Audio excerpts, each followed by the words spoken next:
Notre secours est dans le nom du Seigneur qui a fait le ciel et la terre. On avait déjà commencé un tout petit peu le chapitre 14 dans l'épisode précédent parce qu'il est très long. Suite et fin, l'arrestation de Jésus-Christ.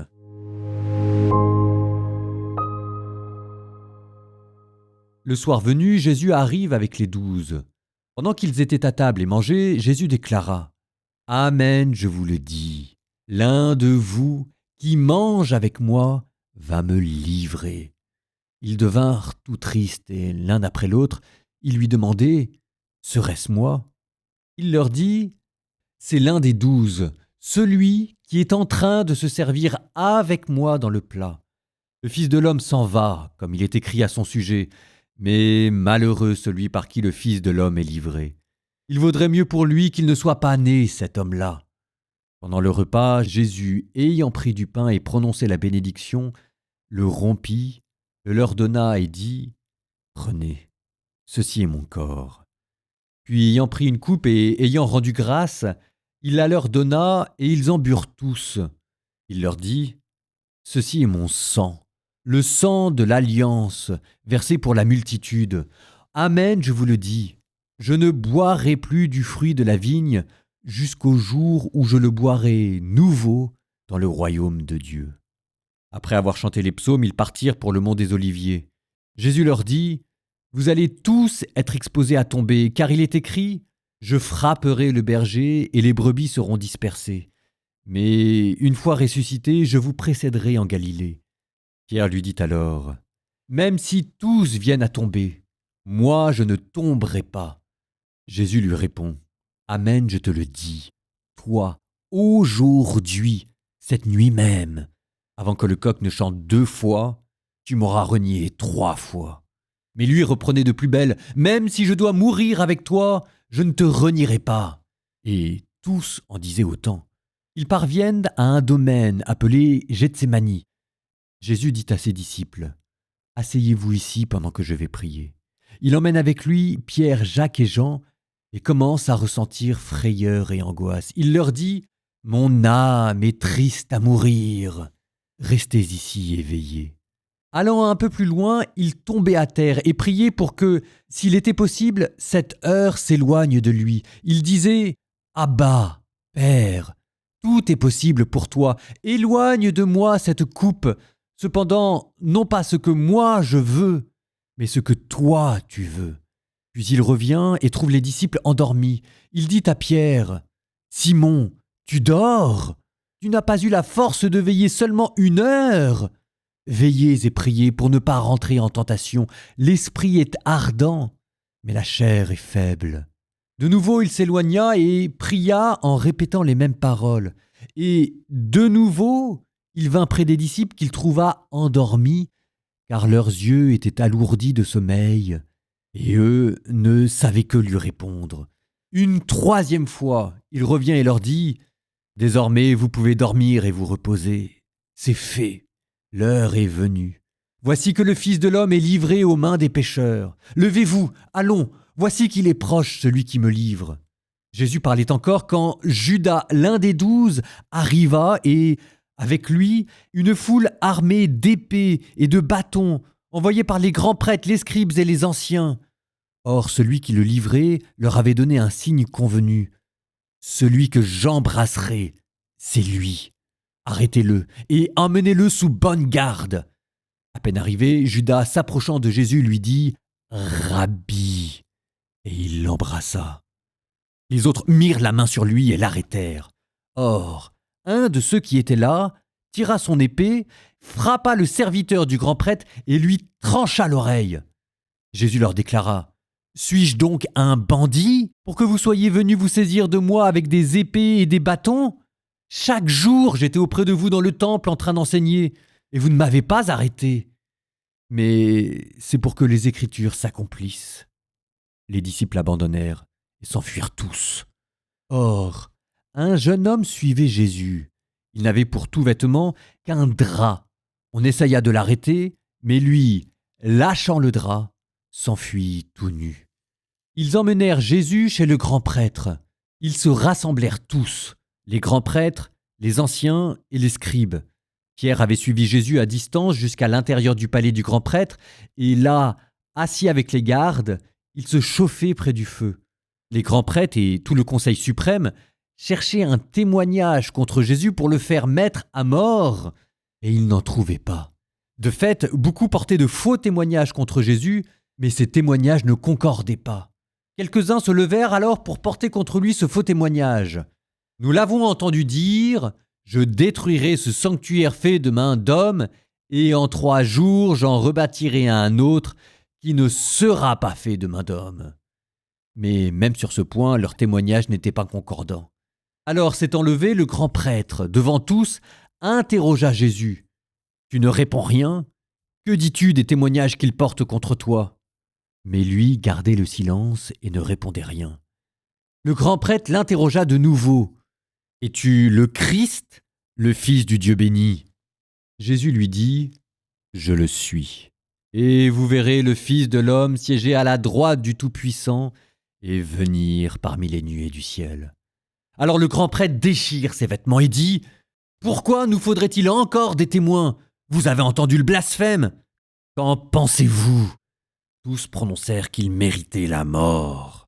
Quelques-uns se mirent à cracher sur lui, couvrirent son visage d'un voile et le giflèrent en disant « Fais le prophète !» Et les gardes lui donnèrent des coups. Comme Pierre était en bas dans la cour, arrive une des jeunes servantes du grand prêtre. Elle voit Pierre qui se chauffe, le dévisage et lui dit « Toi aussi tu étais avec Jésus de Nazareth ?» Pierre le nia. « Je ne sais pas, je ne comprends pas de quoi tu parles. » Puis il sortit dans le vestibule au dehors. Alors un coq chanta. La servante, ayant vu Pierre, se mit de nouveau à dire à ceux qui se trouvaient là « Celui-ci est l'un d'entre eux !» De nouveau, Pierre le niait. Peu après, ceux qui se trouvaient là lui disaient à leur tour « Sûrement tu es l'un d'eux.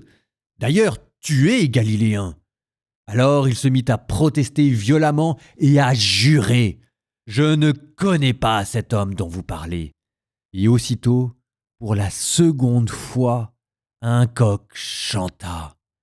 Alors Pierre se rappela cette parole que Jésus lui avait dite. « Avant que le coq ne chante 2 fois, tu m'auras renié 3 fois. » Et il fondit en larmes. Le récit de l'arrestation de Jésus, oui, mais chez Marc, il a certaines spécificités qui lui donnent une couleur propre. D'abord, je commence avec le spectacle le plus truculent, au verset 51. Un jeune homme le suivait, n'ayant sur lui qu'un drap. On se saisit de lui, mais lui, lâchant le drap, s'enfuit tout nu. Ça, c'est quelque chose, on a du mal à l'oublier, on visualise très bien la scène. Si vous voulez, il y a quand même chez Marc souvent des petits détails qu'on ne trouve nulle part ailleurs. Le geste d'amour que Jésus pose sur le jeune homme, ou bien encore ici, cet homme qui s'enfuit tout nu. Matthieu fait des longs discours et des courtes actions. Marc, lui, fait des courts discours, mais décrit longuement les actions. Et vous avez vu comment elles sont finement ciselées avec un jeu d'incises, avec des jeux d'émotions qu'il n'y a nulle part ailleurs dans les évangiles. En tout cas, ce disciple qui s'enfuit tout nu, il faut bien que quelqu'un l'ait vu pour le décrire dans son évangile. Et la tradition l'a assimilé à saint Marc lui-même, ce disciple qui s'enfuit tout nu. Mais les exégèses qui ne sont jamais en reste y voient aussi un lointain écho de la chute d'Adam que l'on avait retrouvé tout nu dans le jardin d'Éden. En tout cas, ça symbolise l'abandon total, la vulnérabilité humaine face à la peur et le moment où, en quittant Dieu, on perd sa dignité. Autre spécificité à Marc, l'intensité de son agonie à Gethsémani, quand Jésus prie pour que cette coupe de souffrance passe loin de lui. Marc utilise des mots très forts pour décrire l'état de Jésus. C'était encore Marc qui nous peignait souvent un Jésus bouillonnant d'émotions. C'est dans Marc qu'on voit Jésus le plus en colère, dans lequel on le voit le plus exaspéré, et là dans lequel on le voit le plus, j'allais dire, paniqué. Verset 33, il commença à être saisi d'effroi et d'angoisse. Avec ce verset 34, « Mon âme est triste à en mourir ». Luc, lui, le dira peut-être de manière encore plus saisissante, mais pas par des paroles, par une action, il rapportera que Jésus transpirait des gouttes de sang.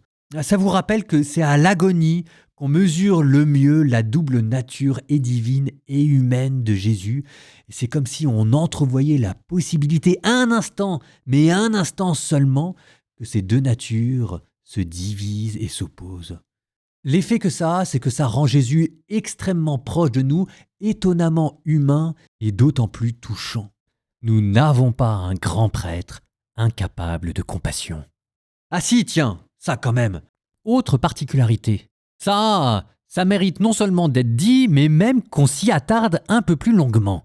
Au verset 62, le grand prêtre l'interroge de nouveau et lui dit « Es-tu le Christ, le Fils du Dieu béni ?»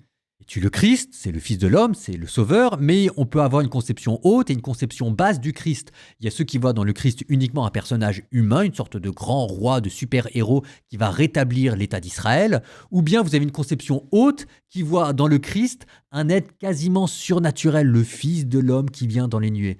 Et là, le grand prêtre en disant « Es-tu le Christ, le Fils du Dieu béni ?» demande à Jésus, en fait, c'est deux questions. C'est un, est-ce que tu es le Christ? Et deux, est-ce que tu es le Christ dans sa conception haute, comme un être surnaturel quasi divin? Réponse de Jésus, ego eimi en grec, je suis. Alors la phrase entière, ça fait je suis. Et vous verrez le Fils de l'homme siéger à la droite du Dieu Tout-Puissant et venir parmi les nuées du ciel. Mais ça commence par ego eimi, je suis, le titre divin. C'est non seulement Jésus qui répond par l'affirmative, mais en plus phénomène de la surenchère, qu'il dit qu'il n'est pas seulement un Messie dans une conception haute du Messie, mais même qu'il réclame un attribut divin pour lui. Il est Dieu. C'est plus un blasphème, c'est un blasphème au carré pour le grand prêtre.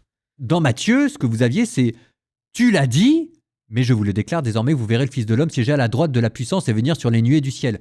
Tu l'as dit, ça veut dire que Jésus accepte implicitement de se reconnaître comme Christ, mais c'est comme s'il reportait la responsabilité de ce qui venait d'être dit sur le grand prêtre. Donc, c'est théologiquement aussi fort, mais c'est quand même moins clair. Dans Luc, c'est aussi subtil. Ils lui dirent tous, tu es donc le Fils de Dieu, point d'interrogation.